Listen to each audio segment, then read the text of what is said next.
nos encontramos aquí reunidos para hacer un pequeño conversatorio con mis compañeras. Nosotras somos estudiantes de quinto semestre, Pilar Mejía, Catalina Rodríguez, Ana Pinto y quien les habla, Amira González.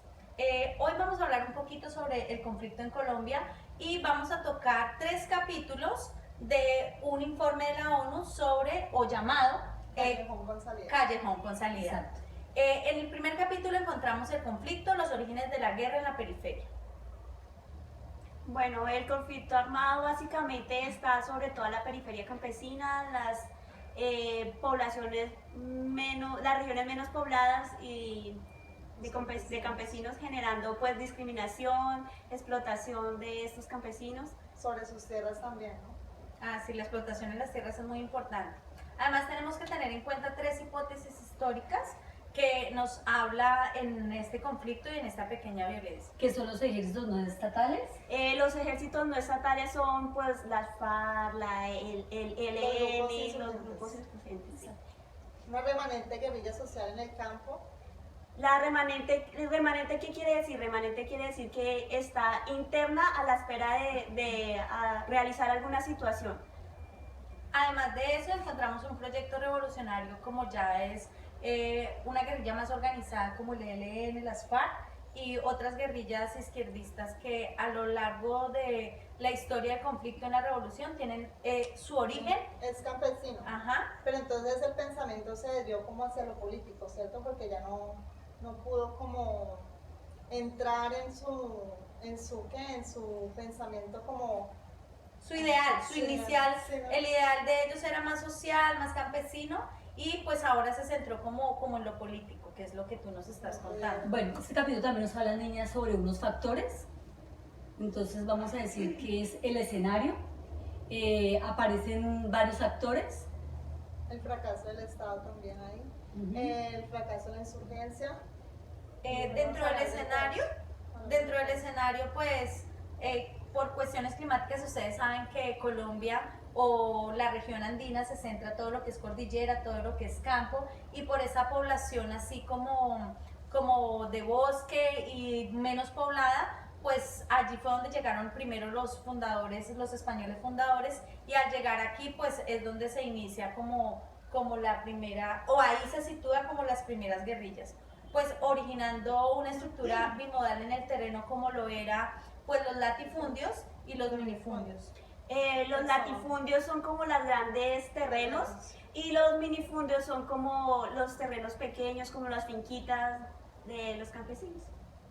Muy bien. El conflicto se genera principalmente por la falta de conocimientos de los campesinos, de sus deberes, de sus derechos en los habitantes pues de esta zona. Aparecen también los actores, como lo decíamos, las reformas políticas y sociales del liberalismo en los años 30. A partir del gobierno de Santos en el año 1938 y 1942. O sea, es aquí Partido Liberal Colombiano. Ajá, es aquí donde empiezan los partidos con el general Rojas Pinilla. No sé si ustedes recuerdan que él más o menos en el año 1953. si no recordaba la fecha, y el general Guillermo León Valencia, ese sí no me acuerdo la fecha, como en el 62, ¿verdad? El hecho esencial de la violencia es básicamente pues que las Fuerzas Armadas Revolucionarias de Colombia se organizan en esta época. Uno de los actores es las FARC, ellos promovían las luchas agrarias en busca de un beneficio supuestamente pues para los campesinos. Empiezan a aparecer las autodefensas, empieza a aparecer el ELN, el M-19, muchos otros actores que quisieron involucrarse en esta guerra. Pero también aparecen presidentes como Pastrana, que quiso erradicar el conflicto en Colombia y fue con su primer tratado de paz fallido, su primera firma de la paz con todo aquello de la zona de extensión, ¿lo recuerdan? Y después de eso pues se crean otras guerrillas, no sé si nos quieren ¿Del ELN? Sí, el ELN es Ejército de Liberación Nacional. Está otro grupo que es el Ejército Popular de Liberación, que es LPL, Movimiento del M-19. Ellos ya se reintegraron a la sociedad, ¿no? Como está pasando actualmente con este proceso de paz. Los paramilitares también fue un grupo también fue conformado en esa época. Y básicamente pues existen otros factores, pero aquí viene el fracaso de la insurgencia. Recuerden ustedes que la marginalidad política en los que ellos estaban ubicados, la ubicación geográfica de la guerrilla, debido al control de la policía que ya empezaron como a generar este control, el canibalismo de la izquierda y la falta del olfato político hace que las guerrillas pues no se hacen sino ocurran, como nos lo dijo Escopol. Sí, muy bien. Además de ello, pues existen otros actores. Richard Flatman hace unas comparaciones de experiencias, Jeff Gooding hace una comparación también. Gooding aclara que la dictadura excluye la condición necesaria para el triunfo de los rebeldes. Esta comparación se hace con otras guerrillas a nivel mundial, las guerrillas de otros países.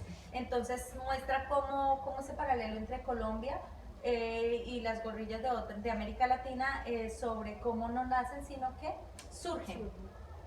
¿Listo? También viene que en este capítulo el fracaso del Estado. Bueno, entonces el fracaso pues que fue incapaz de prevenir los alzamientos y ha sido incapaz de resolverlos también, ¿no? Por 40 años, casi 40 años, algunas virtudes históricas que tenemos también, ser una democracia estable, un crecimiento económico modesto pero sostenido, también la diversidad regional y cultural.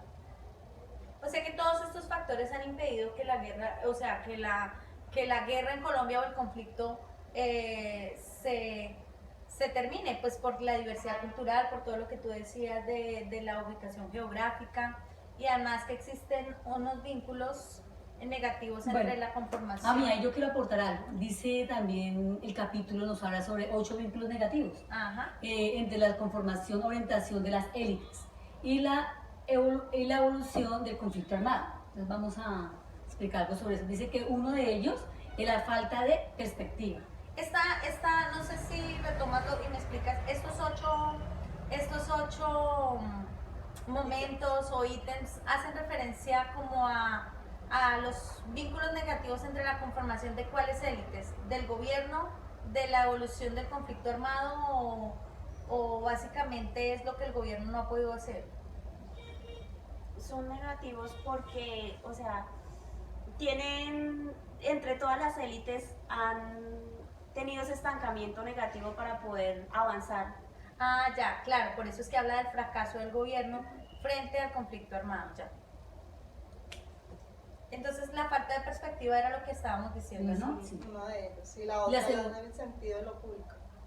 Sí, eso del deber sentido de lo público pues es muy básico. La verdad es que nosotros vemos lo público como un cargo, ¿sí? Ocupar un puesto público, pero pues el sentido de pertenencia sobre eso que puede hacer un funcionario público por el país, o eso que puede hacer lo público, pues como es público es gratis.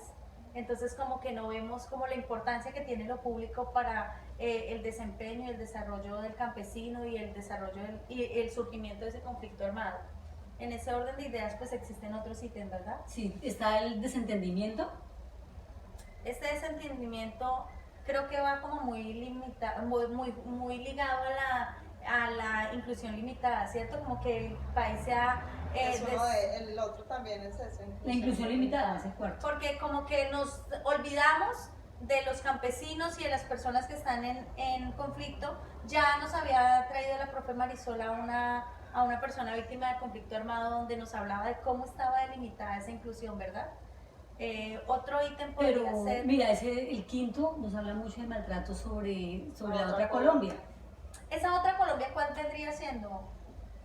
Pues la otra Colombia se refiere no tanto a la parte de los campesinos, sino a la parte de la población que quiere salir adelante, que en busca de un empleo, pero que tienen un empleo informal, que tienen que rebuscársela cada día más para poder tener su sustento diario.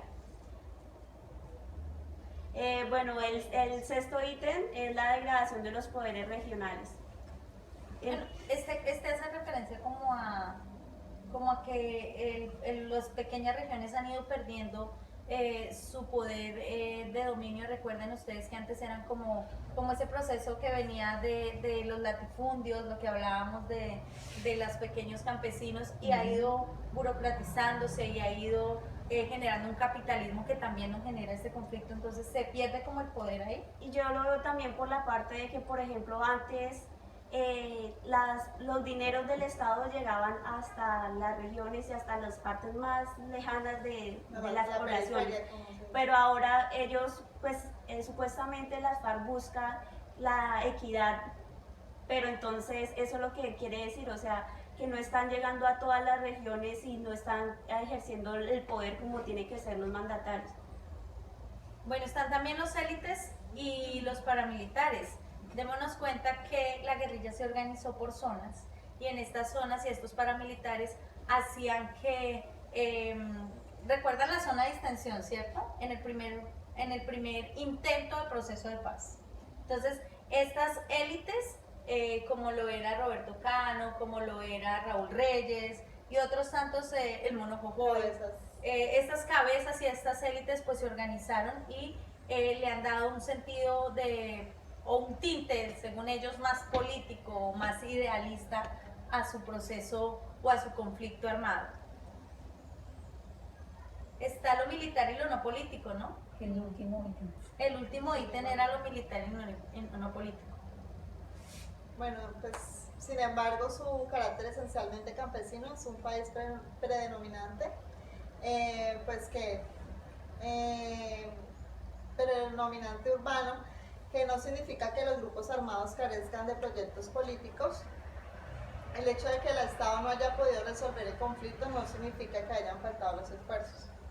Sí, los hemos visto a raíz de la historia, como ya hemos mencionado aquí varias veces, diferentes tratados de paz. Actualmente en Colombia ya no llevamos 40 años, sino llevamos más de 52 años de conflicto armado, y vemos cómo el país sí ha buscado la paz y hemos buscado diferentes diálogos y acercarnos. De hecho, el que el M-19 se haya reinsertado a la sociedad es una muestra de que sí han habido avances políticos, independientemente de los partidos políticos que hayan existido en nuestro país.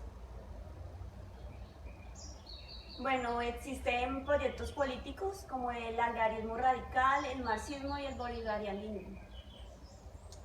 Las guerrillas en Colombia, sin excepción, han adoptado un programa político y se ha aliado y dividido por creencias políticas. Pues este hecho ha hecho que el proselitismo y el trabajo de base se ha creado con todo un movimiento político desarmado. Han participado en diálogos, autoridades y en diferentes organizaciones políticas. Yo creo que con esto podemos ir como cerrando el primer capítulo y dándole paso al segundo capítulo. Este capítulo, no recuerdo el nombre. Bueno, él nos habla sobre la expansión geográfica, el conflicto y la guerra. La guerra de la región. La expansión, la guerra de la región. Es que debemos contarle que este capítulo es bastante extenso, compañeros y profesora. Aquí en este conversatorio nos ha tocado leer muchísimo, pero pues hemos hecho como una retrospección bastante chévere sobre el conflicto en Colombia. Entonces esta expansión geográfica creo que es con lo que iniciamos, ¿no? ¿Quién nos...? Bueno, ahí en ese capítulo nos dice que la expansión geográfica del conflicto se examina por diferentes determinantes y características, teniendo en cuenta las regiones. Y en esas regiones era donde se agrupaban las FARC, el ELN, el paramilitarismo, y según eso hacía la dinámica regional y funcional a través de tres variables, que sería la estrategia global de cada actor, la permeabilidad de las regiones y la búsqueda de riquezas por parte de los combatientes. Digamos entonces que las diferentes guerrillas se ubicaban en los diferentes territorios y marcaban como esa expansión. ¿Recuerdan ustedes que las FARC nace por allá en Marquetalia? ¿Sí? ¿Sí recuerdan? Con la toma de Marquetalia pues sale como a ese auge todo lo de las FARC y se extienden hacia el oriente. También en el Meta. Vamos a ver que en el Meta, en el Caquetá, en el Guaviare y Putumayo desplegaron también las fuerzas a lo largo del río Magdalena desde sus nacederos por el Huila y el sur del Tolima hasta el Magdalena Medio, especialmente en Puerto Boyacá. Ellos como que buscaban expandirse Yoruba, y creo que irse también. hacia donde se encontraban las concentraciones de zonas bananeras y la distribución de nuevas riquezas. Claro, porque para ellos era sostenible estar en estos lugares, ¿verdad? También nos dice que se ilustra el conflicto por las tierras entre los años de 1980 y 1995, que tuvieron lugar a las regiones dominadas por el latifundio ganadero. Esto por lo que era en el terrenos amplios de ganado. Por lo que era en el llano. Además de eso, compañeras, en este capítulo nos habla que esa expansión de las guerras lo hacen más por el sostenimiento económico de cada una de esas guerrillas. Fuera de eso tengamos en cuenta, que esas guerrillas fue cuando empezó la época del desplazamiento del campesino, ¿no? Igualmente, pues ellos buscaban las tierras con riquezas porque empiezan a ver no su parte política, sino empiezan ya a buscar otra parte que era como la extorsión. Entonces extorsionaban a los ganaderos y para ellos empezar a tener riqueza para poder comprar más armamento. Sí, de hecho con eso iniciamos como el tercer capítulo. Sí, la degradación, la guerra de perdedores. Como dicen mis compañeras, vamos a hablar sobre el tercer capítulo, que es la guerra de perdedores. Dice también que con toda su expansión territorial, la guerra ha sido un fracaso para la FARC, para el ELN, que en tras 4 décadas de la lucha armada están por un lejos de llegar del poder. En esa época eran 4 décadas, ¿no? Cuando hacen el informe. Sí. Actualmente ya somos 5 décadas y algunos añitos más. Bueno, el fracaso para los paramilitares, que en 20 años de barbarie, o sea, de pelea, de lucha, de todo, no ha logrado acabar con la guerrilla. Entonces, el fracaso para el Estado colombiano, que ni ha sido capaz de derrotar a los insurgentes, ni de contener el paramilitarismo, ni de remover las causas del conflicto armado. Bueno, ahí nos habla del fracaso que tuvo la guerrilla, pero entonces iban perdiendo lo que les estaba hablando ahorita, iban perdiendo el sentido político. Ellos al principio buscaban era como hacer valer los derechos de los campesinos, como tener su sentido político, pero ellos ya se estaban enfocando por cosas monstruosas. Entonces se estaba volviendo una rutina de violencia y perdió el cauce total de lo que habían empezado.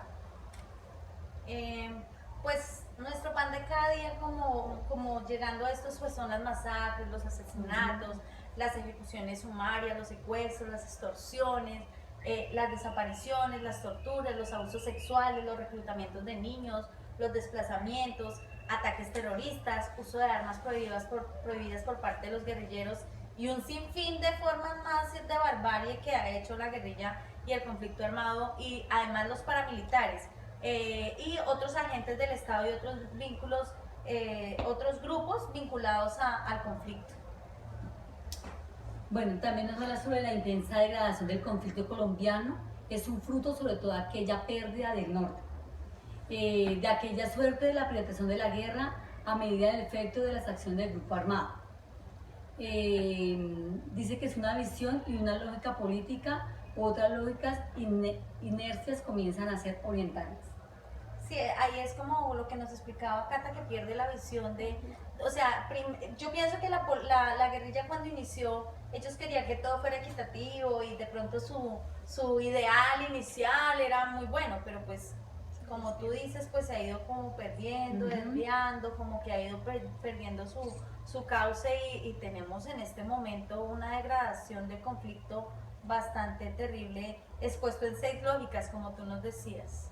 Sí, como decía mi compañera, las tales inercias, las lógicas de militarización, de rentismo, del terror, criminales, vinculación a política y pues respectivamente, que se llamaban esas inercias.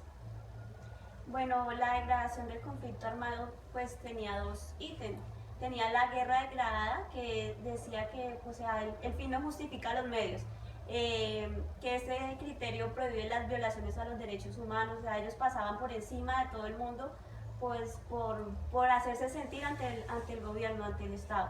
Y decía que la lógica de militarización, que es que el problema de orden público, que la respuesta que tenía que dar el Estado para defender su autoridad, para defender a la población. Aparte de esos dos ítems, pues encontramos como unos 6 más que me parece importante rescatarlos en este capítulo, compañeras, como la lógica del rentismo. Pues, ¿cuál era esa lógica? Ellos niegan que ellos buscan ingresos con la degradación y que además que ellos generan sus propios recursos, pero si vamos a mirar, esa degradación se da por varios conceptos, consisten en decomisos al enemigo y además las guerrillas reciben donativos del exterior, o sea, extranjeros. Las principales variedades del cobro coactivo son como las vacunas, el boleteo, la notificación o pago ocasional que recibe una persona, el secuestro con fin de lucro, el peaje.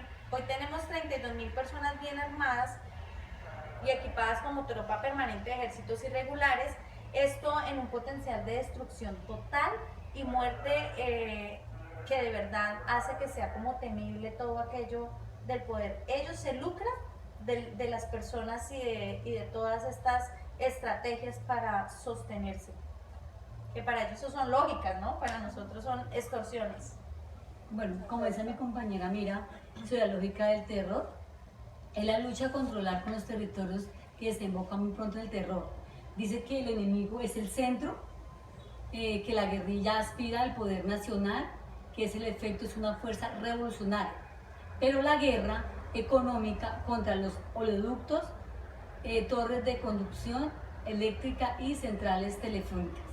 Eso se está viendo, ¿no?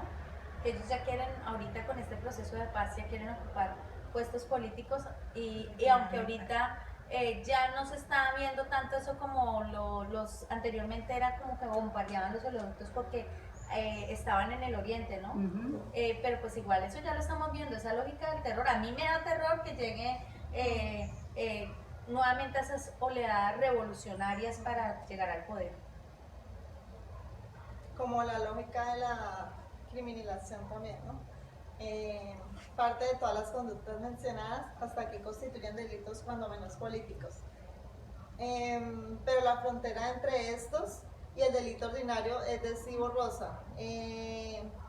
Sobre el alcance de la conexidad y en todo caso en Colombia abundan los crímenes corrientes cometidos por miembros de los cuerpos armados.